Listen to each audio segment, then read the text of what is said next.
agama ini pada dasarnya adalah mudah, dan agama itu biasa-biasa aja, tidak perlu berkreasi. Dalam beragama hanya ngikut gimana kata Nabi dan para sahabat radhiyallahu alaihim ajmain.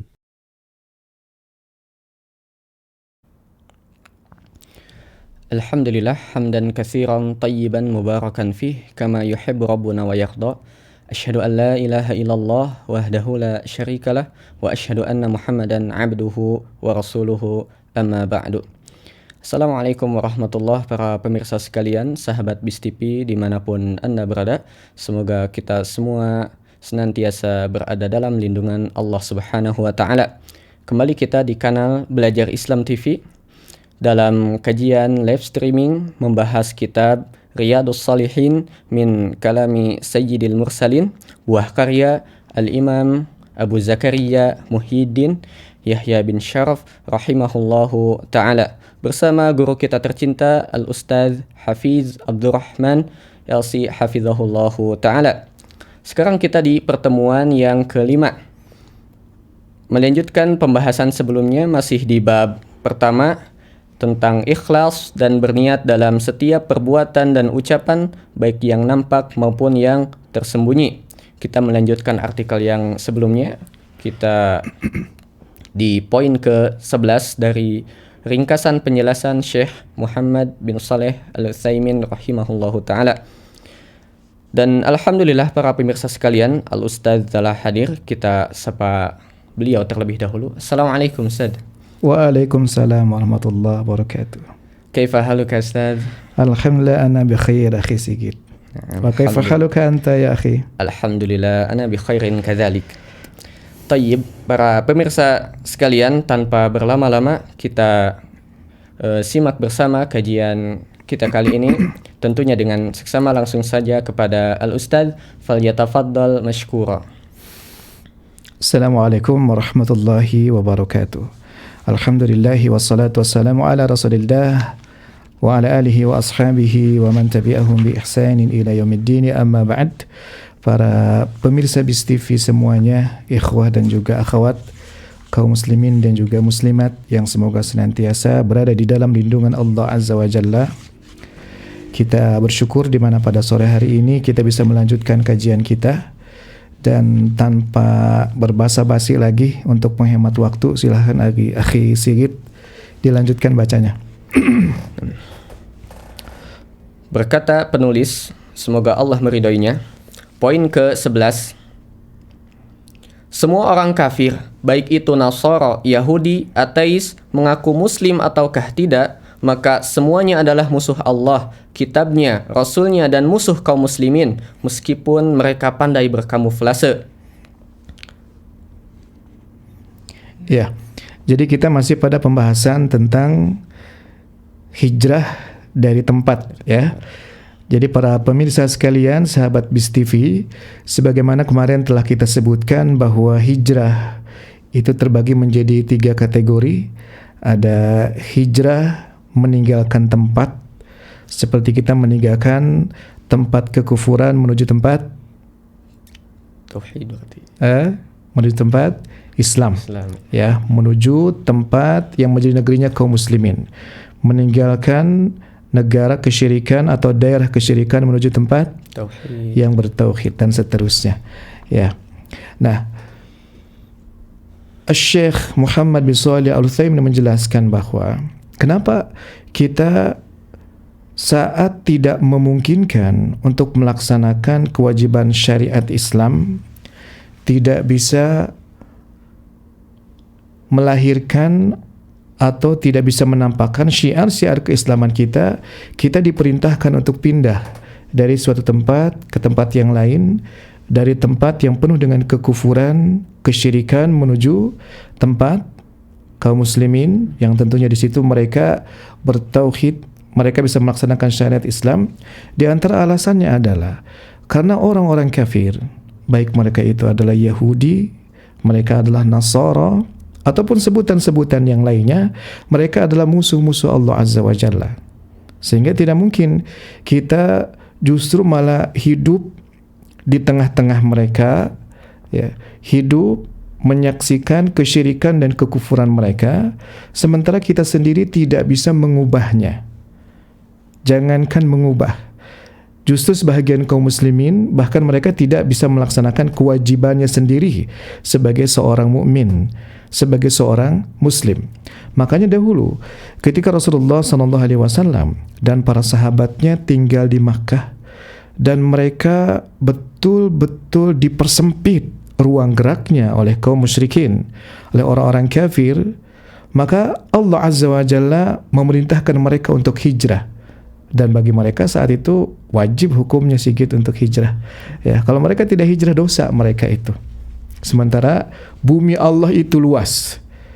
Saat mereka misalkan dizalimi, saat mereka diintimidasi, bahkan mereka dikucilkan, dahulu bahkan Rasulullah SAW sampai mereka itu diasingkan begitu, di mana mereka diboikot. Tidak boleh berkomunikasi, tidak boleh bermuamalat, tidak bisa jual beli, tidak bisa pinjam meminjam, pasokan makanan tidak bisa sampai kepada mereka, ya.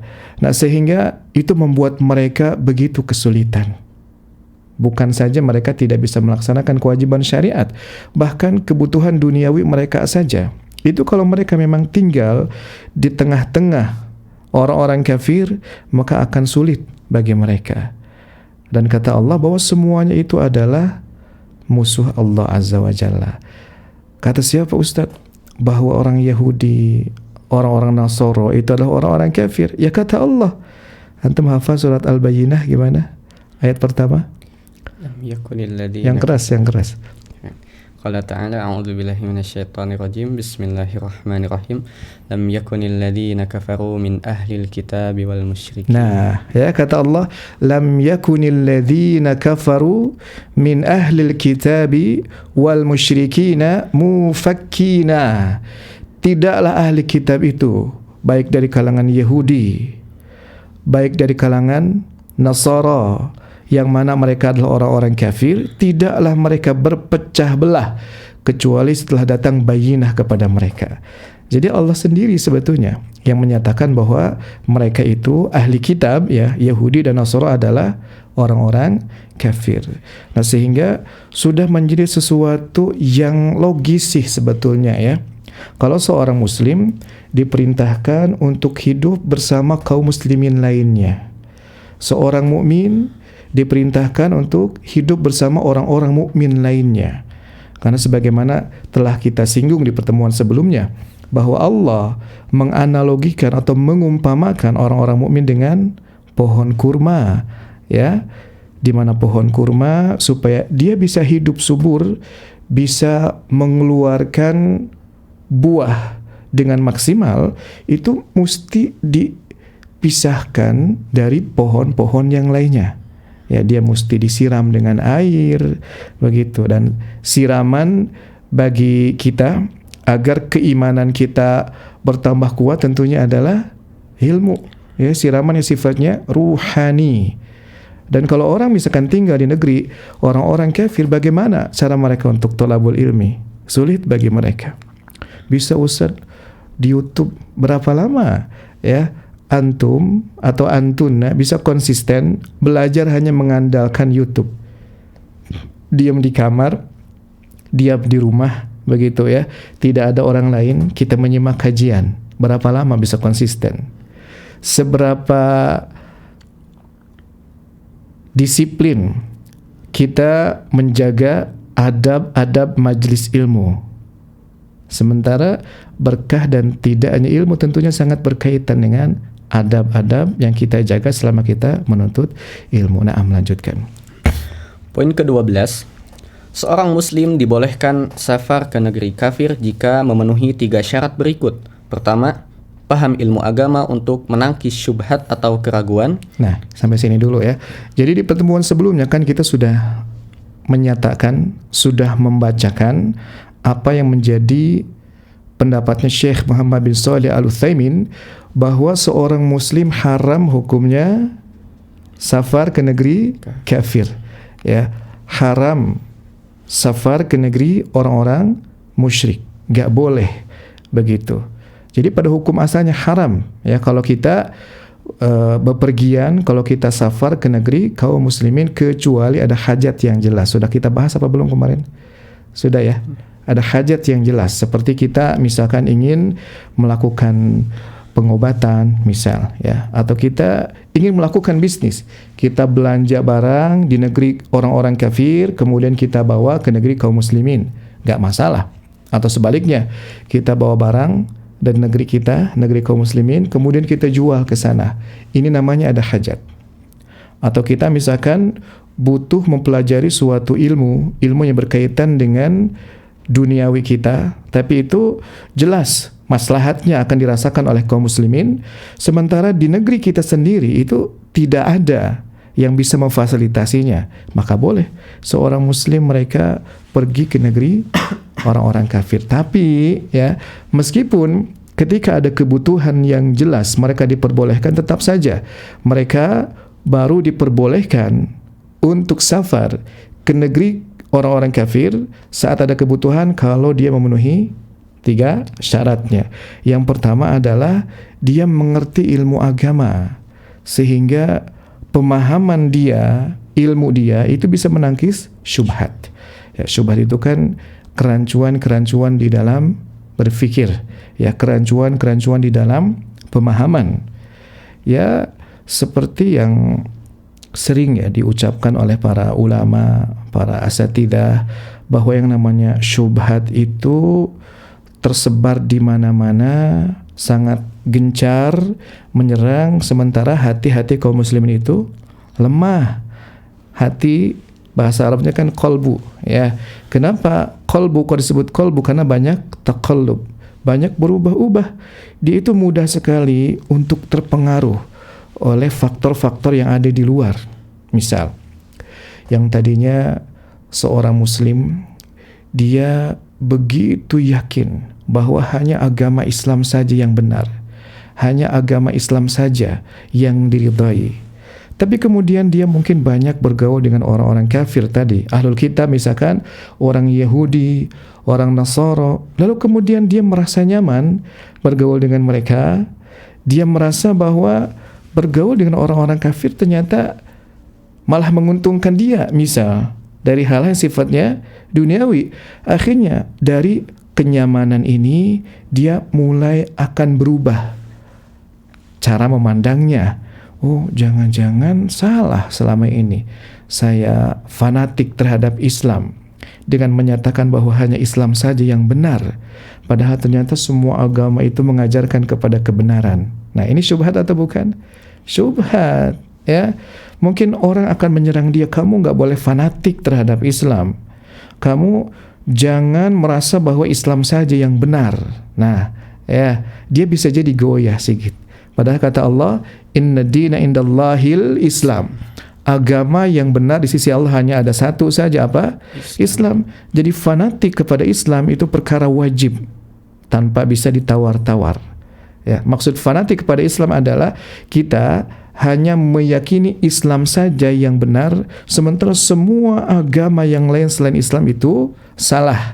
Ya, karena suatu agama hanyalah disebut benar kalau apa? Kalau dia ajarannya Hanifiyah, ajaran Islam yang diajarkan oleh semua nabi dan rasul, yakni mengajak kepada tauhid dan melarang dari segala macam kesyirikan, hanya menghambakan diri kepada Allah Azza wa Jalla. Dan yang paling utama adalah Islam saat ini hanya disebut Islam kalau itu diajarkan oleh Nabi Muhammad sallallahu alaihi wasallam. Jadi ajaran Nabi Isa Sigit hari ini masih disebut sebagai ajaran agama Islam atau tidak? Tidak. Tidak, ya. Ajaran Nabi Musa? Tidak. Tidak. Taruhlah ya, seandainya masih ada ajaran Nabi Isa, ajaran Nabi Musa yang original begitu, ya. Bisa nggak disebut ajaran Islam saat ini? Tidak. Tidak bisa, karena sudah mansukh, sudah dihapus dengan diturunkannya Al-Qur'anul Karim.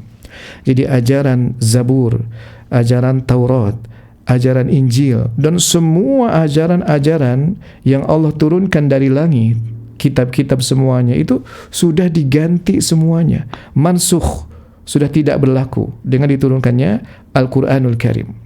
Dan dengan diutus Nabi Muhammad sallallahu alaihi wasallam, maka semua ajaran Nabi dan Rasul sepanjang zaman sebelum Nabi Muhammad itu mansukh semuanya dan tidak lagi bisa dikatakan sebagai ajaran Islam. Nah, itu dia ya. Jadi bagaimana ketika orang sangat awam sekali terhadap agama, boleh nggak berarti dia jalan-jalan ke sana? Bukan jalan-jalan. Boleh nggak dia pergi ke sana karena ada suatu kebutuhan? Nggak boleh ya. Karena orang ini mesti mempertimbangkan dua hal, mana nih yang paling mudarat, mana yang paling maslahat. Contoh misal, dia tidak pergi ke negeri kafir mudarat, tapi pergi ke sana pun mudarat misal, ya, karena dia tidak punya ilmu. Dibandingkan nih di antara dua mudarat ini, mana mudarat yang paling besar? Apakah mudarat rusak agama ataukah mudarat rusak fisik? Begitu. Oh, ternyata yang lebih mudarat adalah rusak agama. Ya udah, berarti tidak boleh kalau seperti itu. Kalaupun mau berobat, tetaplah berobat di negeri kaum muslimin selagi itu masih mungkin untuk dilakukan. Nah, syarat yang kedua. Syarat yang kedua, kuat agamanya sehingga tidak tergoda dengan syahwat. Ya, jadi syarat yang kedua itu berkaitan dengan masalah ketaatan. Kalau yang pertama berkaitan dengan pemahaman ya, dia punya ilmu, artinya dia punya pemahaman yang benar supaya tidak mudah disesatkan oleh lingkungan yang ada di sana. Nah, yang kedua, dia pun mesti punya agama yang kuat dalam artian terbiasa melakukan ketaatan kepada Allah Azza wa Jalla. Di negeri kaum muslimin dia sudah terbiasa sholat 5 waktu berjamaah di masjid kalau laki-laki ya. Di negeri kaum muslimin dia sudah terbiasa berpenampilan secara syariat. Ya, kalau wanita dia menutup aurat secara sempurna, pakaiannya longgar, dia pun menutup kepalanya sampai dadanya ya. Bahkan dia pun menggunakan kaos kaki menutupi kakinya. Pokoknya sempurna dia menutup aurat. Laki-laki juga sama ya. Dia terbiasa menutup auratnya. Dia tidak menggunakan pakaian-pakaian misalkan yang menonjolkan auratnya misal ya, atau dia juga terbiasa melaksanakan kewajiban-kewajibannya khususnya rukun Islam, dari mulai dia salat, dari mulai dia saum dan hal-hal yang lainnya.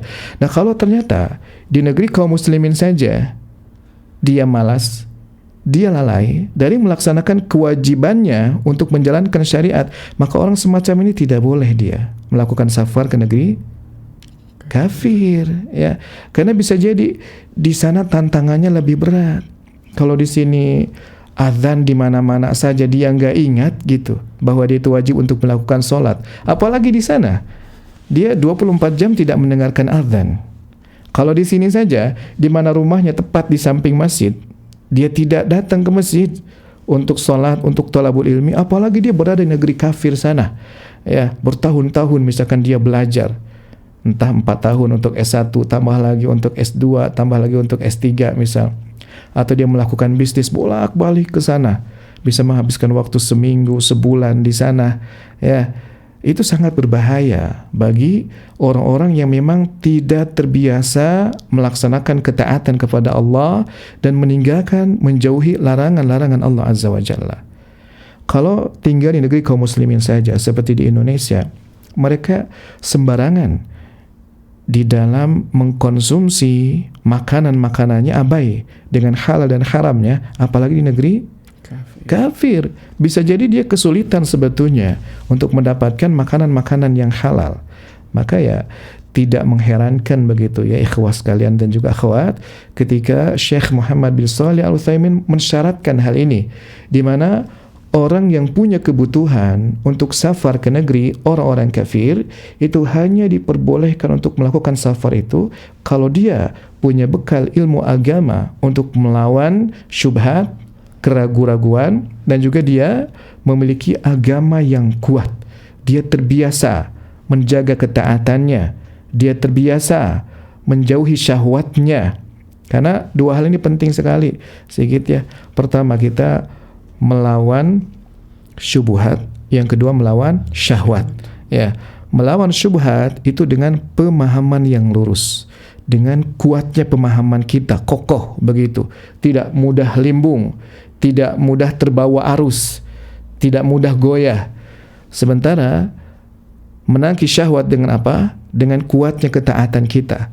Kita benar-benar termotivasi kuat untuk melaksanakan, ya karena kita ingin mendapatkan surga Allah, karena kita takut dengan neraka-Nya Allah Azza wa Jalla, dan karena kita tertuntut untuk melaksanakan syariat Allah sebagai bukti cinta kita kepada Allah Azza wa Jalla, di mana indikator yang paling benar bahwa seseorang itu mencintai adalah melaksanakan perintah yang dicintainya dan meninggalkan larangan yang dicintainya. Nah, syarat yang ketiga. Syarat yang ketiga, memiliki kebutuhan atau kepentingan di negeri yang ingin dikunjungi. Ya, syarat yang ketiga ini memiliki kebutuhan atau kepentingan. Contoh kepentingan, kita ingin berobat. Ya, sementara misalkan di Indonesia kita tidak terfasilitasi untuk mengobati penyakit yang diderita. Ya, dia butuh mempelajari ilmu duniawi yang ada maslahatnya untuk masyarakat. Sementara di Indonesia misal, atau di negeri kaum muslimin itu tidak terfasilitasi. Atau kita misalkan melakukan bisnis tadi seperti yang saya jelaskan. Atau misalkan seseorang dia dijadikan sebagai wakil, ya, diplomat ya disebutnya. Atau dia diutus oleh negara Indonesia misalkan sebagai negara kaum muslimin, ya, karena ada suatu kepentingan di sana. Nah, ini namanya kebutuhan. Ini namanya hajat yang membuat kita dikeluarkan dari hukum asal. Kan hukum asalnya tadi berkunjung ke negeri kafir itu apa? Haram, ya. Nah, berarti diperbolehkan kalau ada hajat. Berarti ini kan bukan hukum asal, ya, hukum pengecualian. Tapi tadi syarat yang ketiga ini, yakni adanya hajat, mesti didahului dengan memenuhi syarat yang pertama dan yang kedua. Ya. Nah, melanjutkan. Poin ke-13. Seseorang yang ingin bepergian ke negeri kafir harus paham ilmu agama agar dia bisa menjaga diri dari keraguan-keraguan yang disebarkan oleh orang-orang kafir, di mana mereka berusaha untuk membuat orang ragu terhadap Islam, Rasulullah, Al-Quran, bahkan pada akhlak. Sementara jika seorang muslim memiliki keraguan pada agamanya, maka dia dikatakan belum beriman, karena iman itu harus yakin 100% tanpa ada keraguan sedikit pun. Bahkan sebagian tokoh mereka mengatakan cukup jika seorang muslim mulai ragu terhadap agamanya, meskipun tidak sampai pindah ke agama Nasara dan yang lainnya. Ya, ini penjelasan dari syarat yang pertama, ya, bahwa seseorang yang memiliki hajat, yang memiliki kepentingan, kebutuhan, dia boleh bersafar, berkunjung ke negeri orang-orang kafir dengan syarat dia memiliki bekal agama, ya, memiliki pemahaman yang kuat. Untuk apa? Untuk menangkis syubhat. Karena syubhat itu kan bisa dalam keyakinan, bisa berkaitan dengan masalah ibadah, bisa berkaitan dengan masalah akhlak dan juga etika. Bisa jadi nih awal-awalnya seorang muslim dia multazim, dia itu taat termasuk dalam berpakaian. Ketika dia datang ke sana melihat ternyata semua orang berbeda penampilannya dengan dia, dia merasa risih sendiri, ya. Dia merasa bahwa kebaikan orang itu tidak dilihat dari pakaiannya. Dia mulai berubah. Yang tadinya kerudungnya lebar mulai dipersempit, ya. Udah sempit mulai dibuat menjadi stylish, modis. Sudah modis nggak cukup, akhirnya dibuka, ya, dilepas.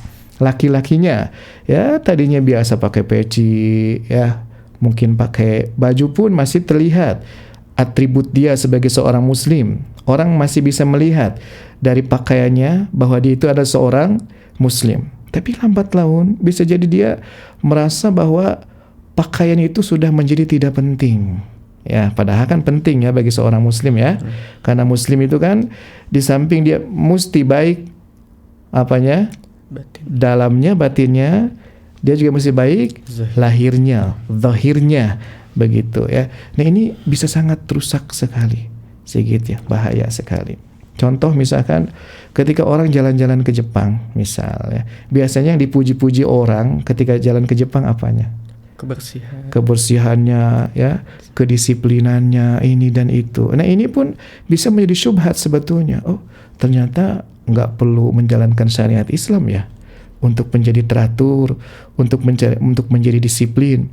Kemudian dia lihat ke negaranya, misalkan dari Indonesia, di mana tidak lebih disiplin, tidak lebih bersih, tidak lebih teratur, misalkan ya, dari orang-orang kafir di negeri Jepang. Dia mungkin merasa, apakah masih penting sebetulnya kita menerapkan syariat Islam sebagai dasar hukum untuk suatu negara? Apakah masih penting kita menjalankan Islam sebagai undang-undang untuk individu, untuk keluarga, untuk tetangga, untuk masyarakat, atau tidak sih sebetulnya? Ini bisa jadi dia mulai goyah tuh kalau dia punya keyakinan yang rapuh. Makanya tadi saya di awal bilang, inna dina indallahil Islam. Tidak ada agama yang benar yang diridhoi oleh Allah kecuali Islam saja. Ya, sebaik apapun orang-orang kafir di pandangan manusia, tetap saja mereka itu adalah a'da'ullah, musuh Allah Azza wa Jalla, musuh kitabnya, musuh rasulnya, musuh agamanya, dan musuh kaum muslimin. Lanjutkan. Poin ke-14. Seseorang yang ingin bepergian ke negeri kafir harus memiliki agama atau ketaatan yang baik agar dia tidak tergoda syahwat, baik syahwat khamar, zina, penyimpangan seksual. Maka dia harus memiliki agama yang kuat yang melindunginya, atau ada orang lain yang kuat agamanya menemani dia. Ya, jadi poin ke-14 ini menjelaskan syarat yang kedua tadi ya, bahwa seseorang yang memiliki kebutuhan atau hajat, dia diizinkan oleh syariat untuk safar ke negeri orang-orang kafir dengan syarat dia memiliki agama atau ketaatan yang kuat, atau dia didampingi oleh orang lain yang memiliki agama yang kuat, ya. Misal dia mengajak kerabatnya, misal, atau mengajak gurunya, misal, atau mengajak siapapun yang sekiranya orang ini bisa selalu diminta pendapatnya, atau orang yang pergi ke sana dia menjadi ada batasan, merasa malu begitu ya, karena perginya dengan orang baik begitu. Di negeri kaum muslimin saja, di seluruh dunia, bukan hanya di Indonesia, mau di Saudi, mau di mana, maksiat itu mudah untuk didapati. Konser musik bukan hanya ada di Indonesia, di Saudi saja sudah ada ya. Apalagi misalkan khamr, bukan hanya di Indonesia, di negeri kaum muslimin juga sudah banyak. Banyak sekali intinya.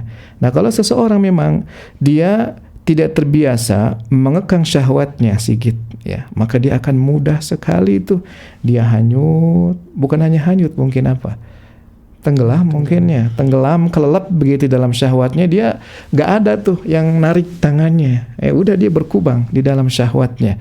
Na'udzubillahi min dzalika. Karena tinggal di negeri kaum muslimin saja itu kan tidak menjadi jaminan kita itu akan menjadi orang baik ya. Karena suatu tempat yang mulia tidak akan memuliakan orangnya, enggak, tergantung orangnya sih sebetulnya. Tapi kan cara berpikir kita adalah, kalau di negeri kaum muslimin saja, negeri yang subur untuk ketaatan, negeri yang memudahkan untuk menjalankan syariat, seseorang enggan untuk menjalankan agamanya, apalagi di negeri orang-orang kafir. Nah, lanjutkan. Poin ke-15. Seseorang yang ingin bepergian ke negeri kafir harus memiliki kebutuhan yang jelas, seperti untuk berobat, mempelajari ilmu dunia yang dibutuhkan kaum muslimin namun tidak ditemukan di negeri kaum muslimin, melakukan bisnis jual beli, dakwah, dan lain sebagainya. Yang penting harus ada kebutuhan yang jelas. Ya, ini penjelasan syarat yang ketiga ya, bahwa kita harus punya kebutuhan yang jelas. Jadi jangan mentang-mentang sudah memiliki pemahaman yang kuat, kemudian dia juga sudah memiliki ketaatan agama yang kuat, kemudian dia boleh semau-maunya untuk jalan-jalan ke negeri kaum muslimin. Enggak juga. Karena tetap ada syarat yang ketiga. Dia baru diizinkan, diperbolehkan untuk safar ke negeri orang-orang kafir, musyrik, ketika ada hajat atau kebutuhan yang jelas. Seperti belajar ilmu yang tidak didapati di negerinya, padahal itu dibutuhkan ya. Dia ingin berobat, dia juga misalkan ingin melakukan bisnis ya. Ini hal-hal yang seperti inilah yang dikatakan sebagai kebutuhan yang jelas. Adapun kalau tidak ada kebutuhan yang jelas, maka kembali kepada hukum asal, bahwa orang-orang mukmin mereka tidak boleh hidup di tengah-tengah orang-orang kafir, ya, orang-orang musyrik yang tinggal di sana saja. Mereka itu diwajibkan untuk hijrah ketika mereka tidak bisa melaksanakan syariatnya, apalagi orang yang tinggal di luar negerinya, tinggal di luar negeri orang-orang kafir. Dia sudah tinggal di negeri kaum muslimin, lebih-lebih lagi dong, terlarang, nggak boleh. Baik, lanjutkan. Poin ke-16, Syekh Muhammad bin Shalih Al-Utsaimin rahimahullah berpendapat bahwa orang yang melakukan safar ke negeri kafir hanya untuk jalan-jalan, maka dia berdosa dan setiap rupiah yang dikeluarkannya adalah haram, termasuk menyia-nyiakan harta. Mereka akan dihisab pada hari kiamat kelak. Iya, ya. Jadi Syekh Muhammad bin Shalih Al-Utsaimin menyimpulkan, bagi orang yang melakukan safar ke negeri orang-orang kafir tanpa ada hajat atau kebutuhan yang jelas, maka dia telah berdosa karena dia melakukan perkara yang diharamkan. Dan setiap rupiah, setiap uang nih yang diinfakkan atau yang dipergunakan untuk membiayai perjalanannya, maka itu akan dihisab oleh Allah. Dan ini termasuk sebagai bentuk idha'atul mal, bentuk penyia-nyiaan harta, tabdzir, ya. Kan tabdzir itu seperti antum punya uang misalkan 1 karung, kemudian antum bakar, haram nggak? Dosa nggak? Dosa. Kenapa? Tabdzir. Ya, tabdzir, idha'atul mal, artinya menggunakan harta tidak sesuai dengan kemestiannya, begitu. Antum punya uang 1 karung, antum buang ke lautan, dosa nggak? Dosa juga. Antum punya uang 1 karung, antum belikan petasan, dosa nggak? Dosa. Nah sama, ketika antum punya uang, kemudian antum pergunakan untuk biaya perjalanan ke negeri orang-orang kafir, padahal tidak ada kebutuhan yang jelas, maka sama seperti antum membelanjakannya untuk rokok, untuk petasan, atau antum buang ke sungai, atau antum buang ke lautan. Itu sama hukumnya, ya, karena sama-sama menggunakan harta pada hal yang tidak diridhai oleh Allah Azza wa Jalla. Menggunakan harta pada sesuatu yang sia-sia sebetulnya, tidak ada faedahnya, bahkan dilarang oleh syariat. Ya, naudzubillahi min dzalika. Lanjutkan. Hijrah meninggalkan perbuatan.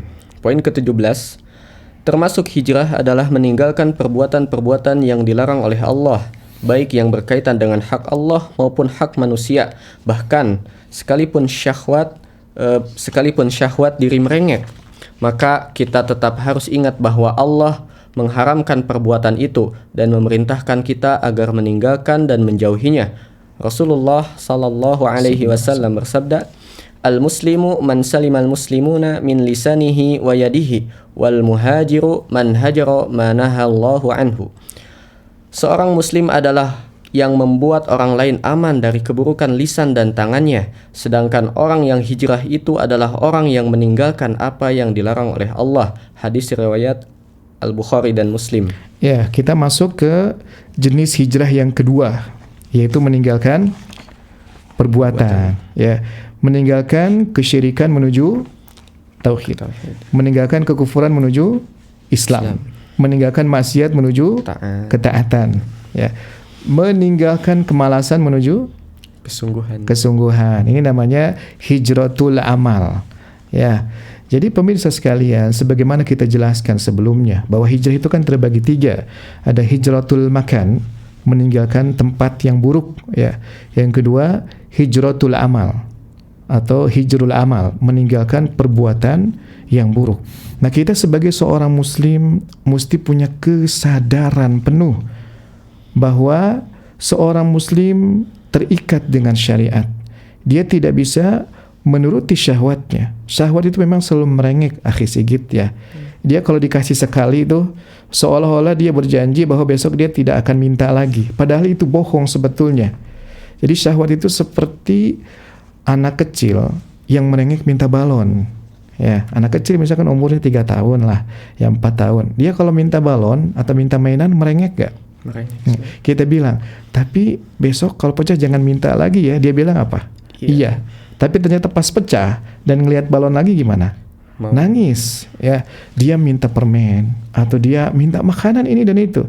Kita orang tua selalu bilang, tapi nanti jangan minta lagi ya. Anak akan bilang, iya. Tapi ternyata itu berlalu begitu saja. Tetap saja kalau yang dia lihat itu, dia inginkan, dia akan merengek lagi. Nah, syahwat pun seperti itu. Maka jangan coba-coba kita membuka pintu syahwat. Karena kalau sudah terbuka sekali, belum tentu orang bisa menutupnya. Nah, ini makanya penting sekali meninggalkan hal-hal yang tidak sesuai dengan syariat. Rasulullah SAW bersabda, "Al-muslimu man salimal muslimuna min lisanihi wa yadihi." Seorang muslim sejati itu adalah seseorang yang dia memberikan keamanan kepada orang lain dari buruknya lisan dan juga buruknya tangan. Wal muhajiru man wal muhajiru man hajara ma nahallahu anhu. Dan orang yang berhijrah itu adalah orang yang menjauhi, yang meninggalkan apa yang dilarang oleh Allah Azza wa Jalla. Jadi ini bukan sekedar pendapat atau pembagian yang dilakukan oleh Syekh Muhammad bin Shalih Al-Utsaimin, ya. Karena Nabi sendiri yang menyatakan bahwa hijrah itu selain hijrah dari Makkah ke Madinah dulu, ya, berarti hijrah tempat, ya, juga hijrah dari apa yang diharamkan oleh Allah Azza wa Jalla. Berarti kalau di antara cakupan hijrah adalah meninggalkan suatu amal keburukan terburuk apa nih yang paling harus kita tinggalkan menurut antum? Syirik. Kedua, bid'ah. Ya, karena kata Nabi sallallahu alaihi wasallam, wa syarrul umuri muhdatsatuha, dan seburuk-buruk perkara adalah perkara agama yang diada-adakan, entah berkaitan dengan akidah maupun ibadah. Masalahnya adalah orang ketika melakukan maksiat, mereka itu sadar bahwa mereka itu tidak sedang melakukan kebaikan, tidak sedang mencari pahala begitu, ya. Jadi lebih mudah sebetulnya untuk diingatkan, untuk diajak kembali agar dia sadar begitu. Tapi ketika orang sedang terkena syubhat, dia mengada-ada tuh, ya. Dia melakukan suatu amalan, dia mengira itu adalah ibadah, padahal sejatinya bukan ibadah. Ini lebih sulit sih gitu untuk diingatkan. Karena dia merasa dirinya sedang melakukan sebaik-baiknya amal, ya. Wal muhajiru man hajara ma nahallahu anhu. Dan orang yang berhijrah adalah orang yang meninggalkan apa saja yang dilarang oleh Allah Azza wa Jalla. Baik, yang berikutnya. Hijrah meninggalkan pelaku maksiat. Poin ke-18. Terkadang pelaku maksiat itu perlu ditinggalkan dan dikucilkan jika pada hal itu dipandang ada kemaslahatan, seperti mengucilkan dan memutus hubungan dengan orang yang terang-terangan melakukan dosa besar. Di antara contoh kemaslahatan yang dimaksud adalah orang yang dikucilkan itu menjadi tahu diri dan bertaubat dari maksiatnya. Iya, jadi jenis hijrah yang ketiga, akhi Sigit dan para pemirsa sekalian, adalah hijratul amil atau hijrul amil, meninggalkan pelaku. Jadi ada kalanya para pemirsa sekalian, pelaku maksiat, pelaku dosa itu ada kalanya wajib untuk ditinggalkan, wajib untuk dijauhi, wajib untuk dikucilkan. Ada kalanya wajib, walaupun ada kalanya hanya anjuran saja. Begitu. Bagaimana contohnya? Orang yang perlu untuk dikucilkan, perlu untuk dihajar, bukan dipukul, ya, untuk dijauhi begitu. Dijauhi itu kita ketemu dia tidak mengucapkan salam. Dia bertanya kepada kita, kita tidak menggubrisnya. Dia mengundang kita untuk datang misalkan kepada walimahnya, kita pun tidak datang. Itu namanya mengucilkan, memutus hubungan, begitu, ya. Kita berpapasan dengan dia, kita pergi ke jalan yang lain misalkan. Ini namanya al-hijru, ya, hijr. Begitu. Contohnya adalah orang yang terbiasa melakukan dosa besar secara terang-terangan. Orang hampir tahu misalkan tetangganya, sekampung dia itu adalah pezina. Dia itu PSK misal, ya. Atau dia tukang jualan narkoba misal, atau dia tukang jualan khamr misal. Sudah diingatkan, tapi juga dia masih juga tidak berhenti dari maksiatnya. Dia tidak tahu malu, tidak ada malunya sama sekali. Nah, orang semacam ini dia boleh, ya, kadang wajib ya, dia boleh untuk dikucilkan, apalagi oleh seorang tokoh. Misalkan antum seorang ustadz nih, atau antum seorang tokoh masyarakat lah ya, di mana kalau antum bersikap seperti itu akan diikuti oleh masyarakat yang lainnya. Nah, ini bisa memberikan efek. Dan di situ tadi Syekh menjelaskan bahwa hijr atau mengucilkan pelaku maksiat itu dilakukan kalau ada kemaslahatan. Dan beliau di situ memberikan contoh 2 kemaslahatan. Kemaslahatan yang pertama itu adalah orang bertaubat, ya, orang sadar tuh, orang menjadi bertaubat, meninggalkan dosa yang dimaksud.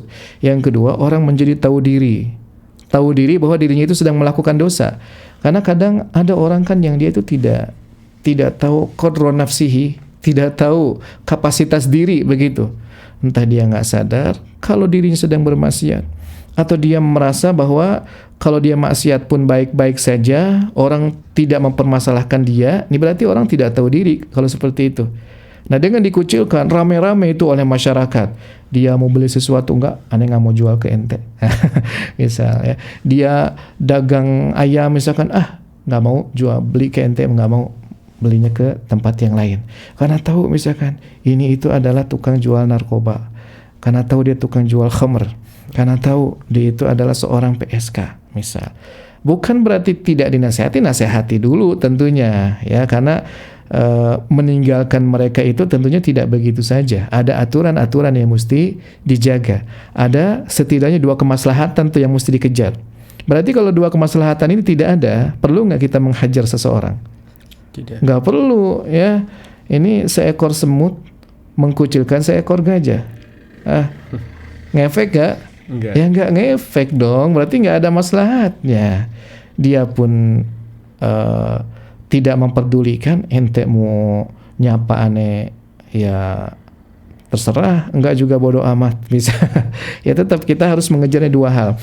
Pertama, supaya orang menjadi tahu bahwa dirinya itu sedang melanggar aturan syariat sehingga dia berhak untuk dijauhi. Yang kedua, membuat dia bertaubat kepada Allah Azza wa Jalla. Nah, melanjutkan. Poin ke-19, di antara contoh dari bentuk hijrah dari pelaku maksiat adalah tidak mengucapkan salam saat berjumpa dengannya, dan tidak mengajaknya berbicara, dan tidak menghadiri undangannya sampai dia sadar diri, menyesal dan bertaubat. Misalnya, mengucilkan orang yang sering berbuat curang dalam jual beli, gemar melakukan praktik ribawi, bahkan untuk orang yang meninggalkan sholat, maka wajib untuk diberi pelajaran dengan cara seperti itu. Karena meninggalkan sholat termasuk dosa paling besar, di mana sebagian ulama memasukkannya ke dalam kemurtadan. Ya, nah di sini Syekh Muhammad bin Shalih Al-Utsaimin menjelaskan contoh ya, contoh aplikasinya bagaimana sih menghajar gitu kan, menghajar ya. Bagaimana cara kita hijrah dari pelaku? Contohnya adalah tidak mengucapkan salam kepada mereka, tidak bermuamalah dengan mereka, tidak melakukan jual beli. Ya, supaya apa? Supaya dia betul-betul merasa bahwa dirinya itu sedang diasingkan oleh masyarakat, oleh tetangganya, oleh teman-temannya, oleh tokoh-tokoh yang ada di situ. Yang harapannya adalah bahwa orang yang dikucilkan ini dia tahu, merasa bahwa dirinya itu tidak disukai oleh masyarakat karena dosanya, dan kemudian agar dia bertaubat kepada Allah Azza wa Jalla. Nah, ini yang dituju ya, yang ditujunya adalah supaya dia tahu diri, kemudian dia bertaubat kepada Allah Azza wa Jalla. Apalagi kalau dosa yang dia lakukan adalah meninggalkan salat. Meninggalkan salat kan kata Nabi, bainar rajuli wa bainal kufri tarkus shalah. Yang membedakan seorang muslim dan seorang yang kafir adalah meninggalkan salat. Faman tarakaha faqad kafara. Siapa yang meninggalkan salat, maka dia telah kafir. Ini kata Nabi loh. Ya, meskipun para ulama sebetulnya mereka berbeda pendapat. Apakah kafir di situ adalah kufuriddah, kufrun akbar, yang mengeluarkan pelakunya dari Islam, ataukah kufrun duna kufrin, atau maksudnya adalah dia kufrun asghar, kufur yang merupakan dosa sangat besar sekali yang biasanya itu hanya dilakukan oleh orang kafir begitu, tapi tidak membuat dia dinyatakan telah keluar dari Islam. Tapi mayoritas ulama ya Sigit, mereka berpendapat bahwa meninggalkan sholat itu riddah, artinya mengeluarkan dari Islam. Sama saja apakah karena malas ataukah karena dia mengingkari wajibnya sholat. Meskipun pendapat yang lebih tepat dan yang ana ambil adalah orang dikatakan kafir, murtad, keluar dari Islam saat dia meninggalkan sholat adalah ketika dia tidak lagi meyakini kewajiban sholat. Nah gitu ya. Kalau misalkan dia ditanya, kenapa ente meninggalkan sholat? Sholat udah gak wajib. Nah gitu ya. Gak apa-apa kok muslim gak sholat juga. Nah ini baru disebut riddah nih, kemurtadan. Akan tetapi kalau orang meninggalkan sholat, misalkan kadang-kadang sholat dalam satu hari ada aja bolongnya begitu ya. Nah ini tidak otomatis dikatakan murtad. Ini menurut pendapat yang lebih kuat. Kalau orang tidak puasa saja secara terang-terangan, dia boleh untuk dihajar, artinya dikucilkan. Orang terang-terangan minum khamr, orang terang-terangan zina begitu dan tidak bisa diingatkan, mereka boleh untuk dihajar, apalagi yang meninggalkan sholat. Ini hukumnya bisa wajib tuh. Ya. Kenapa kamu nggak belinya ke tetangga kamu ini aja, tetangga ini lebih hak gitu kan untuk antum dekati, belanja ke nggak mau, dianya nggak sholat. Gitu ya. Boleh seperti itu, tapi dianya mesti tahu kalau antum nggak belanja ke dia itu karena dia tidak sholat begitu ya. Berpapasan di jalan, kita nggak mau ngucapin salam, tapi harus tahu dianya bahwa kita melakukan itu karena dia tidak sholat, bukan karena antum punya utang ke dia. Ya, bukan karena ini dan itu. Karena kembali lagi, tujuan kita melakukan hajar adalah untuk kemaslahatan. Untuk kemaslahatan, dan kemaslahatan yang dimaksud adalah supaya orang tahu diri dan supaya dia bertaubat kepada Allah Azza wa Jalla. Nah, melanjutkan. Poin ke-20, dalam menerapkan pemutusan hubungan, pengucilan atau al-hajru ini perlu diperhatikan dua hal berikut. Yang pertama, jika dosa yang dilakukan adalah kemaksiatan yang bukan kekufuran, maka dia hanya ditinggalkan dan dikucilkan jika dipandang ada kemaslahatan untuk pelaku maksiat tersebut. Adapun jika dipandang tidak ada kemaslahatan, maka tidak boleh mengucilkannya, karena Nabi SAW bersabda, La yahillu li muslimin an yahjura akhahu fawqa thalathin yaltaqiyani fayasuddu hadha wa yasuddu hadha wa khairuhuma alladhi yabda'u bis-salam. Tidak halal bagi seorang muslim mengucilkan, mendiamkan saudaranya lebih dari 3 hari. Mereka berdua bertemu, namun masing-masing saling menghindari, dan yang terbaik di antara keduanya adalah yang memulai salam. Hadis riwayat Al-Bukhari. Ya, sampai sini dulu. Jadi di dalam menerapkan al-hajru ya Sigit dan juga para pemirsa sekalian, maksud al-hajru di sini adalah meninggalkan pelaku maksiat, mengucilkan mereka. Itu perlu kita fahami dawabitnya atau pedomannya. Yang pertama adalah kita harus bisa membedakan dosa apa yang dilakukan oleh si pelaku itu. Kalau yang dilakukan adalah al-kabair yang bukan merupakan kufrun akbar, bukan kekufuran, bukan kemurtadan yang mengeluarkan pelakunya dari Islam, maka kita tidak boleh menghajar dia, tidak boleh mengucilkan dia kecuali dipandang ada maslahatnya.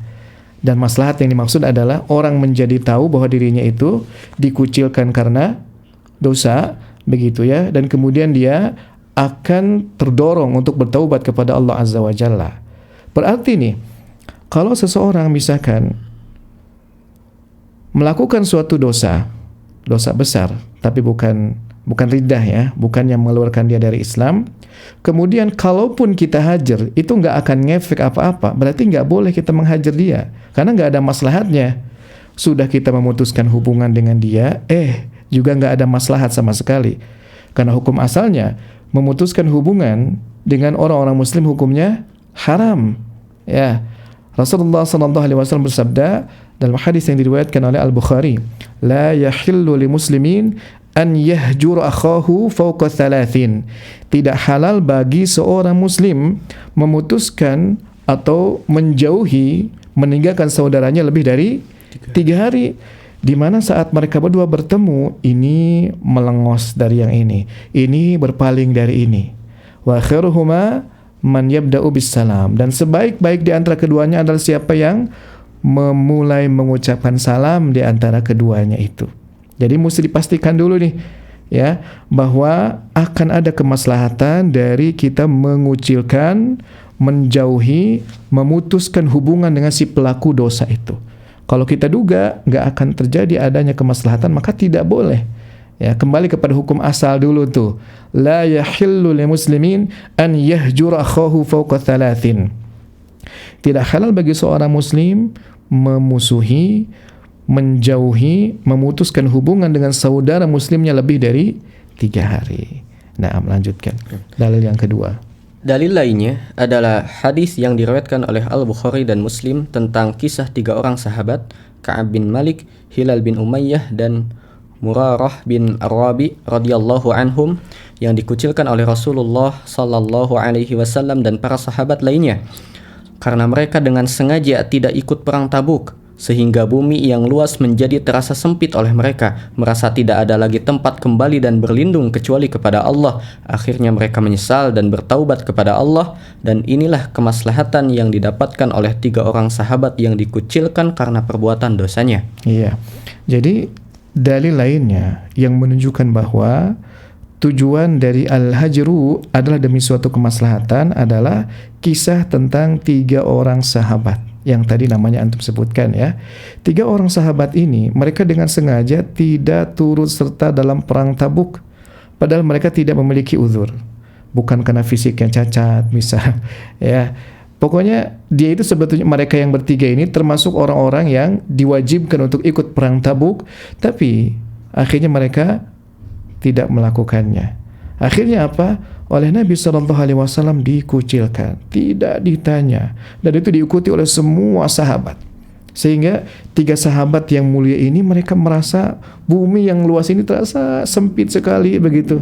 Ketemu sahabat yang ini nggak ditanya, ketemu sahabat yang ini juga sama nggak ditanya, mengucapkan salam ke sini juga diabaikan. Akhirnya 3 sahabat ini bertaubat kepada Allah Azza wa Jalla.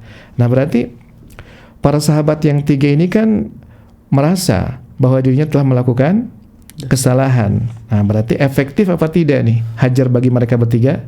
Efektif ya. Kemudian akhirnya mereka bertaubat kepada Allah Azza wa Jalla. Efektif apa tidak berarti?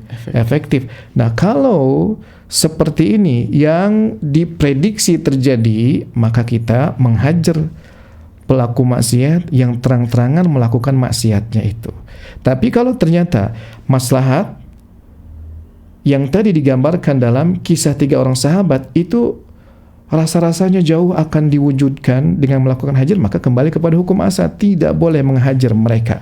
Ya, kita berikan nasihat, didengar.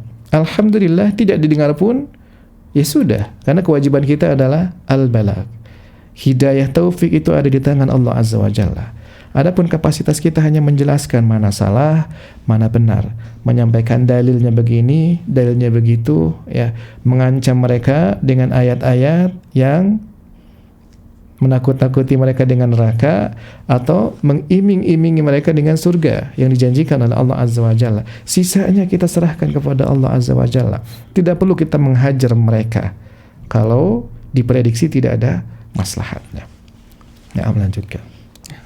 Kemudian yang kedua, jika dosa yang dilakukan adalah kekufuran, maka mereka diberikan pelajaran dengan dilakukan hajar, dikucilkan atau ditinggalkan, sama saja ada manfaatnya atau tidak bagi pelaku kekufuran itu. Ya, jadi kalau jenis dosanya yang kedua, dosa riddah, dosa kufur, maka kita tidak perlu mempertimbangkan, ada maslahatnya nggak nih ya kalau kita mengucilkan dia, kalau kita memutuskan komunikasi dengan dia begitu. Kita tidak perlu mempertimbangkan itu. Kalau ternyata dosanya adalah riddah. Misal, si fulan asalnya muslim, kemudian dia dengan terang-terangan pindah agamanya menjadi agama Kristen, misalkan Buddha, Hindu dan seterusnya. Ini langsung dihajar kalau seperti itu. Dihajar di sini artinya kita sudah tidak lagi berkomunikasi dengan dia, ya. Kemudian juga kita tidak mendatangi undangan mereka begitu, agar apa? Agar mereka itu merasakan efek jerah, dan harapan kita adalah dia kembali lagi kepada agama Islam. Nah gitu ya. Kalaupun misalkan diduga, diprediksi, kayaknya dihajar nggak ngefek, nggak masalah. Kalau dosanya adalah kekufuran. Ya, kekufuran itu banyak. Seperti orang misalkan contohnya istihza, mengolok-olok agama, mengolok-olok Allah, mengolok-olok kitab, mengolok-olok Rasul, mengolok-olok pahala, mengolok-olok azab Allah misalkan, itu istihza namanya, dan ini adalah riddah, kekufuran. Meskipun orang ngaku muslim, tapi kalau dia melakukan riddah seperti ini, maka mesti mendapatkan sanksi sosial yang tegas. Begitu. Viral misalkannya di mana? Di media sosial. Si fulan misalkan mengolok-olok sholat, ya, dia belanja tuh ke warung antum bilang enggak, ane nggak mau jual barang ane ke ente. Nah, ya, sampai ente bertaubat kepada Allah Azza wa Jalla. Ane melihat di video ente memparodikan sholat misal. Seperti ini adalah bagian dari syariat kita, Sigit ya. Meskipun dia sakit hati, meskipun dia merasa dunia menjadi sempit, itu kan jahat-jahat amat nih kaum muslim. Justru itulah yang dituju, supaya dia merasa bahwa kita ini kaum muslimin ya, dibutuhkan oleh mereka. Kita ini kaum muslimin mesti bersatu di atas al-haq, di atas kebenaran, begitu. Kalau kita melenceng dari as-siratal mustaqim, dari kebenaran, maka kita harus saling mengingatkan agar orang cepat kembali. Gitu ya. Jadi kalau kita simpulkan, ketika ingin melakukan hajar, maka lihat dua hal. Dosanya dosa kufur ataukah bukan dosa kufur, ya. Kalau dosa kufur maka hajar. Sama saja, ada maslahat ataukah tidak. Kalau ternyata bukan kekufuran, maka pertimbangkan. Kalau diduga kuat akan terwujud kemaslahatan, maka lakukan. Kalau diduga kuat tidak akan terjadi kemaslahatan, maka jangan melakukan hajar. Allahu a'lam bishawab. Nah, kita lihat ada pertanyaan atau tidak.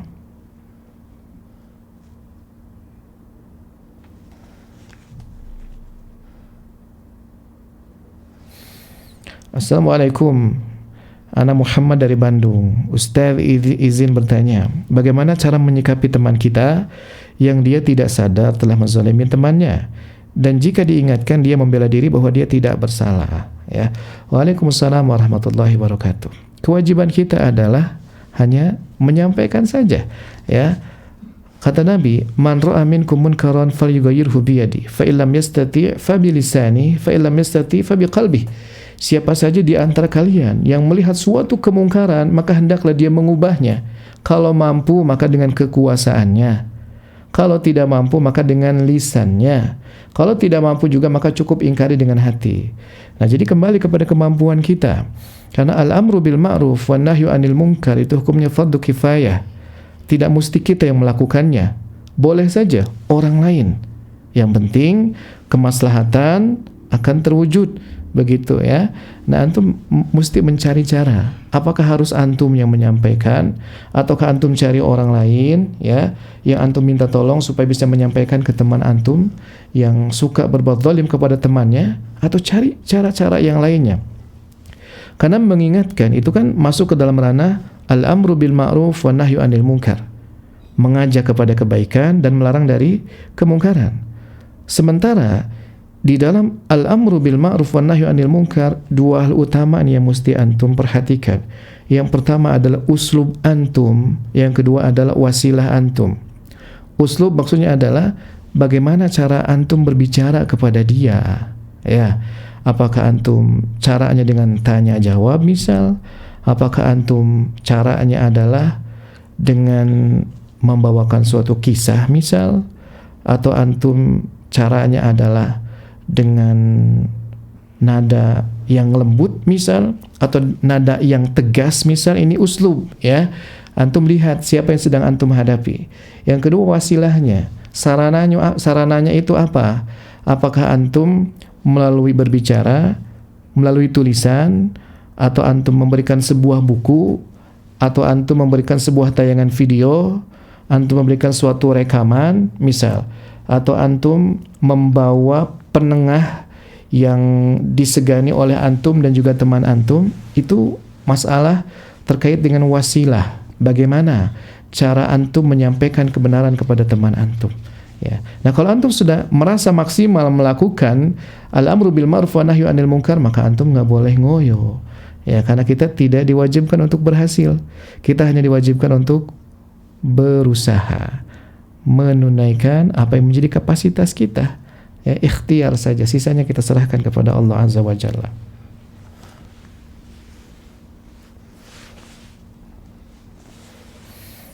Izin bertanya Ustaz, bagaimana kalau dipuji orang tetapi tidak mempengaruhi suasana hati? Jadi biasa saja sehingga tidak mengurangi keikhlasan suatu amalan. Ya, pujian orang itu adalah busyra, sebetulnya kabar gembira yang disegerakan. Ya, antum cukup katakan alhamdulillahirabbil alamin. Segala puji itu pada dasarnya adalah milik Allah Azza wa Jalla. Sudah, sampai situ aja. Yang tidak boleh itu adalah kita menyengaja beramal agar dipuji. Tapi kalau kita sudah berusaha untuk ikhlas, tapi ternyata tidak lepas dari pujian orang, tidak lepas dari pandangan orang, itu lain cerita. Karena bukan berarti kita beramal nggak boleh dilihat. Yang nggak boleh itu adalah kita sengaja beramal untuk dilihat. Karena ada kalanya kita ini penting untuk memperlihatkan amal kita. Misalkan ingin memberikan contoh ya. Saya berikan contoh, misalkan di daerah antum terkenal orangnya misalkan pelit-pelit gitu kan, medit-medit, sehingga nggak ada yang sodako, nggak ada yang kurban, nggak ada yang ini, nggak ada yang itu. Nah, antum misalkan ingin mengingatkan mereka, ingin berikan contoh kepada mereka dengan cara apa? Antum mengumpulkan orang-orang, misalkan kemudian antum sengaja tuh membagi-bagikan zakat secara terang-terangan.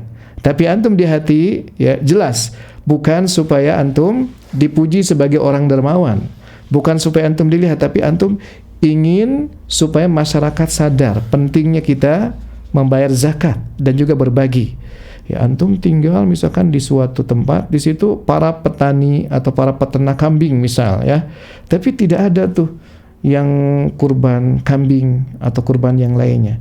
Dan antum satu-satunya orang yang sadar, akhirnya antum sengaja memperlihatkan kurban antum supaya orang mengambil pelajaran dan mencontoh antum, nggak masalah. Karena apa? Innamal a'malu binniyat wa innamal likulli imri'in ma nawa. Setiap amal itu pasti ada tujuan dan setiap orang hanya akan mendapatkan balasan sesuai dengan yang diniatkannya itu. Begitu. Ya, tapi tadi kalau tidak ada tujuan yang maslahat, maka sebaiknya amalan kita disembunyikan. Jadi nggak masalah ya kita dipuji, cukup kita katakan alhamdulillahirabbil alamin. Antum ada yang mau ditanyakan, Sigit? Tidak, Ustaz. Tidak ada. Tidak ada faedah yang ditambahkan? Sudah cukup, Ustaz. Cukup ya. Ya, dari Anda cukup sekian ya, mudah-mudahan bermanfaat dan mudah-mudahan kita diberikan umur dan juga kesempatan untuk bertemu kembali ya di kesempatan yang lain. Silakan Akhir Sigit, boleh ditutup. Alhamdulillah, kita haturkan syukran wa jazakumullah khairan kepada Al-Ustadz. Semoga apa yang disampaikan menjadi kebaikan dan keberkahan bagi beliau dan tentunya bagi kita semua juga. Dan terima kasih kepada para pemirsa sekalian, sahabat BIS TV yang telah berkenan menyaksikan siaran ini. Semoga Allah meridhai kita semua, juga menerima amal ibadah kita semua. Kita tutup saja pertemuan kita kali ini dengan doa kafaratul majlis. Subhanakallahumma wa bihamdika asyhadu an la ilaha illa anta astaghfiruka wa atubu ilaik. Kami pamit undur diri. Wassalamualaikum warahmatullahi wabarakatuh. Agama itu mudah. Cukupkanlah dengan apa yang diajarkan oleh Rasul dan dipraktekkan oleh para sahabat. Belajar Islam, berilmu sebelum berucap dan beramal.